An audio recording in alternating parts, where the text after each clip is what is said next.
अस्सलाम वालेकुम, welcome to my YouTube channel. तो आज का जो हमारा टॉपिक है वो है नेफ्रॉन। नेफ्रॉन हमारी किडनी का बहुत इंपॉर्टेंट कंपोनेंट है और किडनी बहुत इंपॉर्टेंट कंपोनेंट है यूरिनरी सिस्टम का।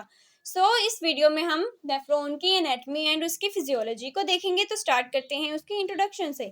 Nephron definition: nephron is the basic functional unit of kidney that consist of glomerulus and it's associated tubules through which the glomerular filtrate passes before it emerges as a urine. So nephron क्या है? Basically ये एक functional unit है हमारी kidney का। Just like हमारे sales हमारी body के फंक्शनल यूनिट हैं, जहाँ पे हमारी बॉडी की सारे फंक्शंस को डेली बेसिस में हर टाइम मेंटेन किया जाता है। इसी तरह नेफ्रॉन हमारी किडनी का जो फंक्शन है वो ये है कि यूरिन की प्रोडक्शन करना। एंड ये यूरिन की प्रोडक्शन जो हो रही होती है ये हमारी नेफ्रॉन में हो रही होती है, इसलिए इसको हम फंक्शनल यूनिट कहते हैं। और इसके पार्ट्स में आते हैं ग्लोमेरुलस, जहाँ पे ब्लड आता है और उसकी फिल्ट्रेशन होती है। और उसके अलावा आती है नेक्स्ट इसकी ट्यूब्यूल्स, जहाँ पे रीएब्जॉर्प्शन होती है या एक्सक्रीशन होती है वेस्ट प्रोडक्ट्स की। इस तरह हमारे नेफ्रॉन के ग्लोमेरुलस से हमें मिलता है ग्लोमेरुलर फिल्ट्रेट, जिसने बाद में एज अ यूरिन फॉर्म हमारी बॉडी से एक्सक्रीट आउट होना है। What is nephron? A nephron is the basic structural and functional unit of the kidney. Structural and functional unit है, इसने हमारी किडनी के मोस्ट स्ट्रक्चर को भी बनाया होता है और मोस्ट फंक्शन को भी यही मेंटेन करता है। They are microscopic structure composed of a renal corpuscle and renal tubule. इसका माइक्रोस्कोपिक स्ट्रक्चर होता है जिसमें आता है रीनल कॉर्पस्कल और रीनल ट्यूब्यूल। इसको हम फर्दर डिस्कस करेंगे कि रीनल कॉर्पस्कल क्या है या रीनल ट्यूब्यूल क्या है। The word nephron is derived from Greek word nephrons meaning kidney. Because इसका रिलेशनशिप किडनी से है तो इसको ग्रीक वर्ड नेफ्रॉन से निकाला गया था, जिसका मतलब था kidney. There are about millions of nephrons in each human kidney. जैसे हमारी बॉडी में ट्रिलियंस ऑफ सेल्स हैं जो हमारी बॉडी के तमाम फंक्शंस को परफॉर्म कर रहे हैं एज अ फंक्शनल यूनिट, इसी तरह हमारी किडनी में मिलियंस ऑफ नेफ्रॉन्स होते हैं जो कि डेली बेसिस में अपने फंक्शंस को परफॉर्म कर रहे होते हैं। नेक्स्ट है नेफ्रॉन एनाटॉमी। नेफ्रॉन एनाटॉमी में हमने क्या देखना है? A renal corpuscle is compromised of the glomerulus, a capillary network plus the glomerular capsule, जिसको हम बाउमन कैप्सूल भी कहते हैं, a doubled wall epithelial cap that surrounds the glomerular capillaries. जैसे हमने पहले ही डिस्कस कर लिया था कि हमारी नेफ्रॉन की एनाटॉमी में दो चीजें होती हैं, renal corpuscle and renal tubules. अब रीनल कॉर्पस्कल क्या है? बेसिकली इसमें आता है ग्लोमेरुलस और बाउमन कैप्सूल्स। अब ग्लोमेरुलस क्या है? ये एक नेटवर्क होता है हमारी कैपिलरीज का, जहाँ ब्लड आता है और वहां से फिल्ट्रेशन स्टार्ट होती है हमारी ब्लड की, और इसको सराउंड किया होता है एक कप लाइक स्ट्रक्चर ने, जिसको हम बाउमन कैप्सूल कहते हैं। और ये बेसिकली क्या होती है? ये एक एपिथेलियल कैप होती है जिसने हमारे ग्लोमेरुलर की कैपिलरीज को सराउंड किया होता है। अगर यहाँ पे देखें तो ये हमारी किडनी है। अगर इसकी एक पिरामिड को जूम इन किया जाए तो वहाँ पे प्रेजेंट होता है नेफ्रॉन, जो कि हाफ हमारे रीनल कॉर्टेक्स में होता है और हाफ हमारी पिरामिड में होता है, जो कि मेड्यूला में प्रेजेंट होती है। अगर हमारे नेफ्रॉन को जूम इन करके देखा जाए तो यहाँ पे ये वाला जो एरिया है ये है हमारा रीनल कॉर्पस्कल, और इसमें क्या होगा कि एक नेटवर्क होगा कैपिलरीज का, कुछ ऐसे करके नेटवर्क सा बनाया होता है, उसको हम कहेंगे ग्लोमेरुलस। और उसके सराउंडिंग में होगा ऐसे करके एक कप लाइक स्ट्रक्चर, जिसको हम कहेंगे Bowman capsule. This configuration creates a thin porous filtration membrane which allows passage of water and small solute but prevents filtration of most plasma, proteins, blood cells and platelets. जो glomerulus होता है उसकी configuration कुछ ऐसी होती है, कुछ ऐसा उसकी एनाटॉमी होती है, पोरस फिल्ट्रेशन मेम्ब्रेन होती है जिससे स्मॉल पार्टिकल्स या सोल्यूट्स जो है वो इजीली पास कर जाते हैं, लेकिन लार्ज पार्टिकल्स लाइक हमारे प्लाज्मा, प्रोटीन्स होंगे या ब्लड सेल्स होंगे वो इजीली पास नहीं हो सकते। तो इस तरह हमारी ब्लड में जितने भी वेस्ट प्रोडक्ट्स होंगे वो आ जाएंगे फिल्ट्रेट होके बाउमन कैप्सूल में। यहाँ पे ये है कि ब्लड में जितने भी वेस्ट प्रोडक्ट्स होंगे सिर्फ वही फिल्टर किए जाएंगे, वहाँ हमारे ब्लड में जो जितनी भी प्रोटीन्स होती हैं या ब्लड सेल्स होंगे वो फिल्ट्रेट नहीं होंगे। The filtered fluid passes into renal tubule. The renal tubule is composed of three main sections which are in order in which fluid passes. So renal corpuscle and renal tubules two components हैं हमारे nephron के. renal corpuscle को हमने देख लिया है कि उसमें ग्लोमेरुलस और बाउमेन कैप्सूल होता है. नेक्स्ट आता है renal tubules. अब renal tubules क्या है? ये है हमारा ग्लोमेरुलस और साथ में उसका बाउमेन कैप्सूल्स. ग्लोमेरुलस में आएगा ब्लड, उसमें से जितने भी पार्टिकल्स होंगे, सोल्यूट्स वगैरह होंगे, वो आ जाएंगे हमारी बाउमेन कैप्सूल में. अब बाउमेन कैप्सूल से यहाँ से स्टार्ट हो जाएगी हमारी रीनल ट्यूब्यूल. अब रीनल ट्यूब्यूल का सबसे पहला पार्ट क्या है? Proximal convoluted tubule attach to the glomerular capsule. So सबसे पहला पार्ट होगा प्रोक्सिमल कन्व्यूलेटेड ट्यूब्यूल जो हमारे ग्लोमेरुलर कैप्सूल के साथ अटैच होगा या बाउमेन कैप्सूल के साथ अटैच होगा. सो नेक्स्ट यहाँ पे एंड होगा और एक ये लूप आएगी जिसको हम कहेंगे लूप ऑफ हेनले या इसको हम कहेंगे नेफ्रॉन लूप. फिर यहाँ से पास होके आगे हमारा जो यूरन है ये वंस अगेन ये एक स्ट्रक्चर आएगा लाइक जैसे वो प्रोक्सिमल कन्व्यूलेटेड ट्यूब्यूल का एक कन्व्यूलेटेड स्ट्रक्चर था, इसी तरह आगे फर्दर जाके आएगा एक स्ट्रक्चर. अब इस स्ट्रक्चर को हम कहेंगे डिस्टल कन्व्यूलेटेड ट्यूब्यूल. सो प्रोक्सिमल से पास होके हमारा यूरन आएगा लूप ऑफ हेनले में, फिर आएगा डिस्टल कन्व्यूलेटेड ट्यूब्यूल में एंड यहाँ पे लास्ट पे आएगी कलेक्टिंग डक्ट जहाँ पे आके हमारा जो यूरन है कलेक्ट किया जाएगा और कलेक्ट करने के बाद उसको बॉडी से as a urine excrete out कर दिया जाएगा. Proximal convoluted tubule. The proximal convoluted tubule is attached to the glomerular capsule and is the first structure through which fluid passes. So proximal convoluted tubule वो structure है जो हमारे bowmen capsule के साथ directly attach होगा. क्योंकि ये हमारे बाउमेन कैप्सूल से डायरेक्टली अटैच होता है तो ये वो वाला पार्ट होगा जहाँ पे हमारी फिल्ट्रेशन सबसे पहले आएगी. The largest amount of solutes and water reabsorption from filtered fluid occur in the proximal convoluted tubules. क्योंकि जैसे ही हमारे ग्लोमेरुलस में ब्लड की फिल्ट्रेशन होती है तो अभी उसमें बहुत ज़्यादा ऐसे फ्लूइड या सोल्यूट्स होते हैं जो कि हमारी बॉडी के लिए नीडेड होते हैं. सो वो फ्लूइड्स और सोल्यूट्स सबसे ज़्यादा हमारी प्रोक्सिमल ट्यूब्यूल से ही वापस हमारी ब्लड में रीएब्जॉर्ब किए जाते हैं और वापस हमारी बॉडी में भेज दिए जाते हैं. सो इसलिए हमारी प्रोक्सिमल कन्व्यूलेटेड ट्यूब्यूल वो पार्ट है जहाँ पे मोस्टली रीएब्जॉर्प्शन होती है. Reabsorb substance include glucose, amino acid, lactic acid, water soluble vitamin. तो ये सारे कंपोनेंट्स हैं जो हमारे प्रोक्सिमल कन्व्यूलेटेड ट्यूब्यूल्स में वापस से हमारी ब्लड में रीएब्जॉर्ब कर दिए जाते हैं. अब रीएब्जॉर्प्शन में क्या होगा कि अगर ये हमारी यूरिन है ट्यूब्यूल्स में और उसके साथ ही हमारी कैपिलरीज होंगी तो फिल्ट्रेशन में जो सोल्यूट्स वगैरह आ गए थे उन्होंने वापस हमारी ब्लड में चले जाना है तो इसको हम कहेंगे रीएब्जॉर्प्शन. ये वापस से इसको रीएब्जॉर्ब कर दिया जा रहा है जो चीज़ें पहले हमारे यूरिन में फिल्टर हो गई थी. And next part is loop of Henley. Just like यहाँ पे अगर देखें तो ग्लोमेरुलस से अटैच था प्रोक्सिमल कन्व्यूलेटेड ट्यूब्यूल, फिर आएगा loop of Henley. The loop of Henle connects the proximal and distal convoluted tubules. तो loop of Henle ने क्या करना है कि इसने हमारे proximal और distal convoluted tubule को आपस में connect करना है. The descending part of this structure dips into the renal medulla. तो अगर हम इसके descending part को देखें तो वो dip करता है medulla में. तो ये pyramid है हमारी किडनी का. तो किडनी के टू पार्ट्स होते हैं, एक होता है renal cortex और एक होता है renal medulla. So अगर हम बात करें रिनल कॉर्टेक्स की तो वो आउटर बॉर्डर होता है हमारी किडनी का और जो मिडल होता है उसको हम मेड्यूला कहते हैं. तो लूप ऑफ हेनले जो होता है वो हमारे मेड्यूला में डिप हुआ होता है. It next makes a hairpin turn and ascends to the renal cortex. तो फिर क्या होता है कि इसने एक हेयर पिन की तरह एक टर्न लेना है और फिर जो इसका बाकी असेंडिंग पार्ट है उसने वापस में रिनल कॉर्टेक्स में यानी कि उसकी किडनी के बॉर्डर लाइन में चले जाना है.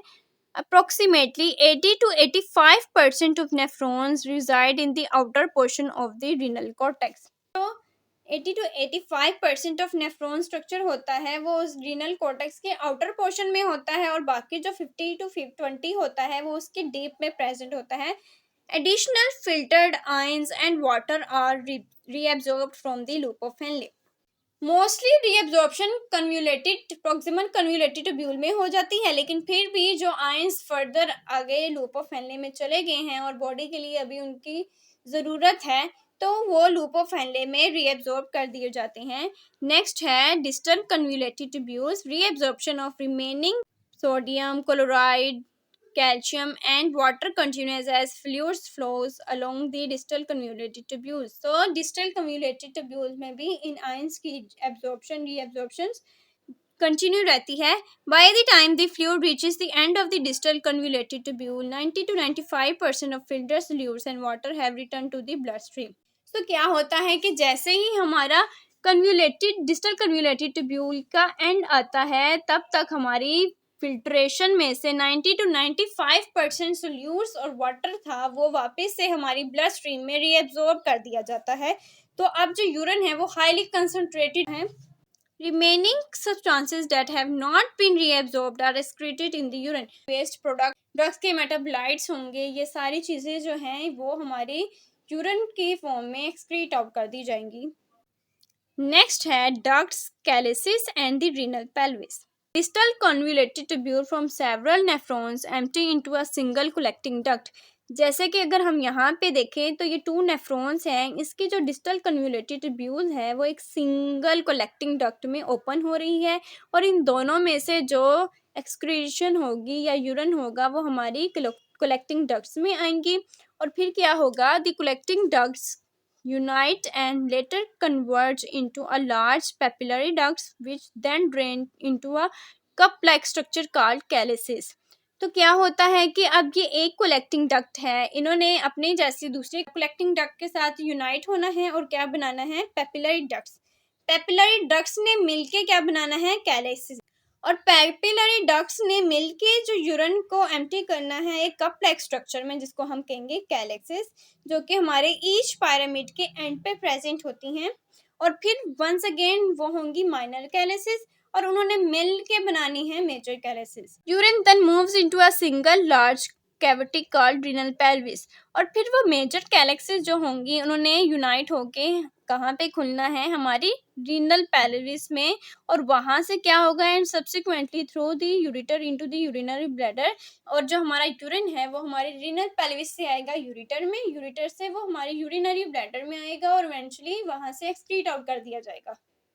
सो अगर हम यहाँ पे देखें, ये कलेक्टिंग डक्ट है, इस तरह की एक और कलेक्टिंग डक्ट आएगी, इन दोनों ने यूनाइट होना है तो एक पेपिलरी डक्ट मिलेगी, और पेपिलरी डक्ट ने एक माइनर कैलिक्स में ओपन होना है. इसी तरह माइनर कैलिक्स जो होंगी 2 से 3, उन्होंने क्या करना है, उन्होंने मिल के बनानी है एक मेजर कैलिक्स. ठीक है, ये मेजर होगी. इसी तरह 2 से 3 मेजर जो होंगी उन्होंने मिल के बनानी है रीनल पेल्विस, और इस रीनल पेल्विस से आएगा यूरिन यूरिटर में और इवेंचुअली यूरिनरी ब्लैडर से.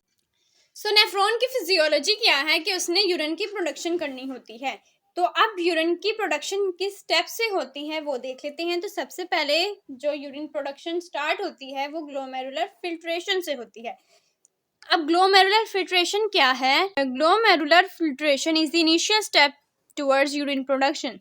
सो ये हमारे यूरिन प्रोडक्शन का सबसे पहला स्टेप है. अगर हमारे ब्लड से वेस्ट प्रोडक्ट को फिल्ट्रेट नहीं किया जाएगा तो फर्दर यूरिन की प्रोडक्शन भी नहीं होगी. तो ये एक स्टेप है हमारी यूरिन प्रोडक्शन की इनिशिएशन का. तो सबसे पहले है, अगर हम यहाँ पे एग्जांपल ले लें कि ये है हमारी ग्लोमेरुलस, जो कि नेटवर्क है हमारी कैपिलरी का, उसको सराउंड किया हुआ है एक कप लाइक स्ट्रक्चर ने, जो कि कौन सा है, bowmen capsule. Water and most of the solutes in blood plasma moves across the wall of the glomerular capillaries, the smallest of the blood vessels, into the glomerular capsules and into the renal tubule. तो क्या होगा कि इस capillary में जितनी भी bloods आएगा उसमें से जितने भी वेस्ट प्रोडक्ट होंगे वो हमारी कैपिलरी की पोर से निकल के आ जाएंगे बाउमेन कैप्सूल में. और जब वो बाउमेन कैप्सूल में आएंगे तो नेक्स्ट हमारी बाउमेन कैप्सूल से हमारी रीनल ट्यूब्यूल स्टार्ट हो जाती हैं, ठीक है। और रीनल ट्यूब्यूल में सबसे पहले आएगी proximal convoluted tubule. Solutes that are in the fluid draining into the renal pelvis stay in the urine and are eventually excreted। और क्या होगा कि जो हमारी इस ट्यूब्यूल्स में जितने भी फ्लूइड है मूव करता जाएगा, उस फ्लूइड में जितने भी सोल्यूट्स या कोई भी मेटाबॉलिक वेस्टेज होंगे वो क्या करेंगे, in the form of urine excrete out कर दिया जाएगा उनको। फिल्ट्रेशन प्रोसेस, तो फिल्ट्रेशन प्रोसेस में क्या होता है, filtration is the basic function of the nephron. So nephron का बेसिक फंक्शन यही है कि उसने सबसे पहले ब्लड को फिल्ट्रेट करना है और फिर यूरिन की प्रोडक्शन करनी है। The endothelial cell of glomerular capillaries plus a layer of epithelial cells encircle the capillaries form a leaky barrier known as the filtration membrane। कि कैपिलरीज को सराउंड किया होता है एपिथेलियल सेल्स ने, और उन्होंने क्या किया होता है, क्लीकी बैरियर बनाया होता है जिसको हम फिल्ट्रेशन मेम्ब्रेन कहते हैं। It allows filtration of most water and small molecules and prevent the filtration of plasma proteins, blood cells and platelets. The filtration membrane is a sandwich like assembly. तो filtration membrane क्या करती है कि हमारे blood में जितने भी fluid हैं, सोल्यूट्स हैं या जो मेटाबॉलिक वेस्टेज हैं उनको पास होने देती है, लेकिन हमारे ब्लड में जितने भी ब्लड सेल्स हैं, वाइट ब्लड सेल्स हैं, प्लेटलेट्स हैं या कोई प्रोटीन है उनको पास आउट होने से प्रिवेंट कर लेती है। इसकी वजह से हमारा जो यूरिन है उसमें से वेस्ट प्रोडक्ट्स आते हैं, कोई ब्लड नहीं आता या उसके ब्लड सेल्स नहीं आते। A solute size and charge determine how easily it can pass through glomerular capillary membranes। तो क्या होता है कि कौन सी चीज़ हमारे ग्लोमेरुलर मेम्ब्रेन से पास करेगी वो डिपेंड करती है उसके साइज पर और उसके चार्जेस पे। Pressure forces fluid into the solutes through the capillary membrane. तो जितना ब्लड का प्रेशर होगा वो क्या करेगा कि जो सोल्यूट्स और फ्लूइड्स होते हैं उनको फिल्ट्रेशन मेम्ब्रेन से पास आउट होने में फोर्स करेगा। The same process occurs in glomerular capillaries as in other capillaries in human body. However, the volume of fluid filtered by glomerular capillaries is much greater। तो glomerular capillaries में भी वही process चल रहा होता है जो कि हमारी बाकी कैपिलरीज में चल रहा होता है, जहाँ पे हमारी वेस्ट प्रोडक्ट्स का एक्सचेंज हो रहा होता है, कार्बन डाइऑक्साइड और ऑक्सीजन का एक्सचेंज हो रहा होता है। लेकिन हमारी जो ग्लोमेरुलर कैपिलरीज हैं उन्होंने अदर कैपिलरीज के बरअक्स ज़्यादा वॉल्यूम को फिल्टर करना होता है। 3 factors permit this high throughput। Glomerular capillaries have large surface area। The filtration membrane is thin and porous। अब ये चीज़ें हैं जो हेल्प करती हैं इस प्रोसेस को, इस फंक्शन को इजीली होने में, और वो है कि हमारी जो ग्लोमेरुलर कैपिलरीज हैं उनका जो सरफेस एरिया होता है वो बाकी कैपिलरीज के बरअक्स ज़्यादा होता है, और उनकी जो फिल्ट्रेशन मेम्ब्रेन होती है वो बहुत ज़्यादा थिन होती है और पोरस होती है। थिन होती है तो भी इजीली डिफ्यूजन वगैरह हो सकती है, और पोर्स के थ्रू भी हमारे जो वेस्ट प्रोडक्ट्स हैं वो इजीली filtered किए जाते हैं। Glomerular capillary blood pressure is high which creates a resistance to the outflow of blood from glomerulus and promotes filtration by pushing water and solutes through the capillary membrane। तो यहाँ पे blood pressure भी high होता है जिसकी वजह से उसमें जितने भी वाटर एंड सोल्यूट्स होते हैं वो पुश आउट कर दिए जाते हैं उन पोर्स से या थिन लेयर से, और उनको फिल्टर कर दिया जाता है। जैसे हम पहले भी डिस्कस कर चुके हैं कि बाउमेन कैप्सूल में ग्लोमेरुलस से सबसे पहले फिल्ट्रेशन होती है और प्रॉक्सिमल कन्वोल्यूटेड ट्यूब्यूल से क्या स्टार्ट हो जाता है, रीएब्जॉर्प्शन। फर्स्ट स्टेप था फिल्ट्रेशन यूरिन की प्रोडक्शन का, नेक्स्ट है reabsorption. Reabsorption is the second basic function of the nephron and collecting duct. तो यहाँ पे रीएब्जॉर्प्शन हमारी नेफ्रॉन का सेकंड बेसिक फंक्शन है after filtration. As fluid flows through the nephrons, fluids such as glucose, amino acids, urea and ions as well as small proteins and peptides are returned to the blood। So ये सारे वो वाले fluids हैं या solutes हैं जो कि हमारी बॉडी के लिए अभी नीडेड हैं और ऐसे ही हमारे ब्लड से उनको फिल्टर किया गया है। तो पहले क्या होगा कि उन इम्पोर्टेंट कंपोनेंट्स को वापस से बॉडी में रीएब्जॉर्ब कर दिया जाएगा। अब रीएब्जॉर्ब अगर हम देखें तो ये है हमारा ब्लड और ये है हमारा यूरिन, या इसको हम प्री यूरिन कह रहे हैं क्योंकि यहाँ पे जो भी मटेरियल आएगा उसने as a urine excrete out हो जाना है। तो सबसे पहले ब्लड कैपिलरीज अगर हम बात करें तो वो होती हैं ग्लोमेरुलस में। तो यहाँ पे ग्लोमेरुलस की ब्लड कैपिलरी से हमारी बाउमेन कैप्सूल में जो भी चीज़ें आएंगी उसको हम कहेंगे कि वो फिल्ट्रेशन होके आई हैं, ब्लड से उन चीज़ों को फिल्टर किया गया है, ठीक है। और नेक्स्ट स्टेप होगा रीएब्जॉर्प्शन। अब यहाँ पे बाउमेन कैप्सूल्स या हमारे ट्यूब्यूल्स में जो नीडेड चीज़ें थी या आयंस थी, इलेक्ट्रोलाइट्स थे जो अभी बॉडी के लिए इंपॉर्टेंट है, उनको वापस से ब्लड स्ट्रीम में एब्जॉर्ब किया जाता है, इसलिए इसको हम कहते हैं रीएब्जॉर्प्शन, क्योंकि फिल्ट्रेशन के बाद वापस से एब्जॉर्ब कर रहे हैं तो इसको रीएब्जॉर्प्शन कहेंगे कि वापस से हो रही है ये रीएब्जॉर्प्शन। अब यहाँ से अगर कोई चीज़ यहाँ पे एस एक्सक्रीटरी प्रोडक्ट या वेस्ट प्रोडक्ट सीक्रेट की जा रही है तो उसको हम कहेंगे सिक्रीशन।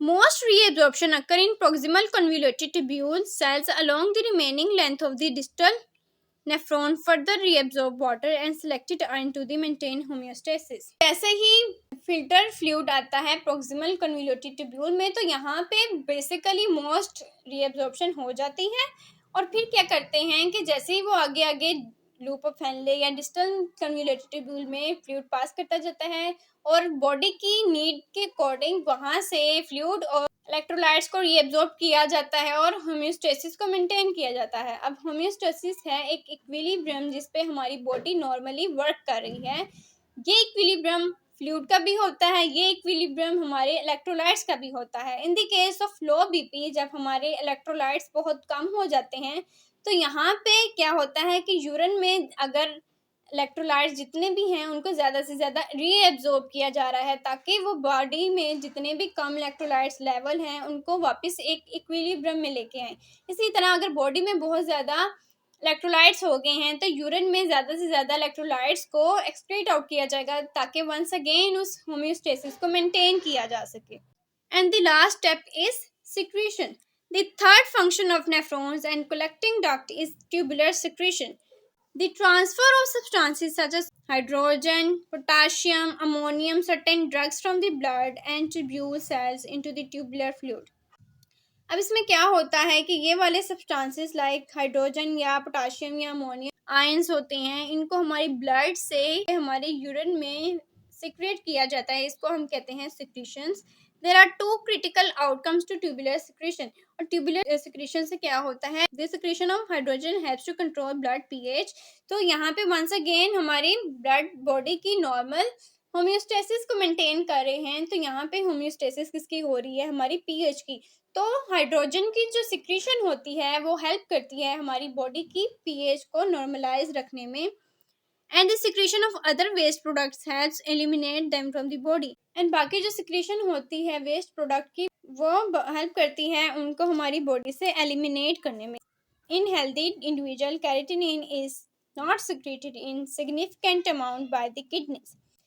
तो हेल्दी इंडिविजुअल में जो कैरेटिनिन होती है वो किडनी से ज़्यादा अमाउंट में सिक्रेट नहीं की जाती। Creatinine entering the urine comes from passive glomerular filtration. और जितनी भी कैरेटिन आती है हमारी यूरिन में वो पैसिव ग्लोमेरुलर फिल्ट्रेशन से आती है। In severe renal disease when plasma creatinine is high active tubular secretion becomes important.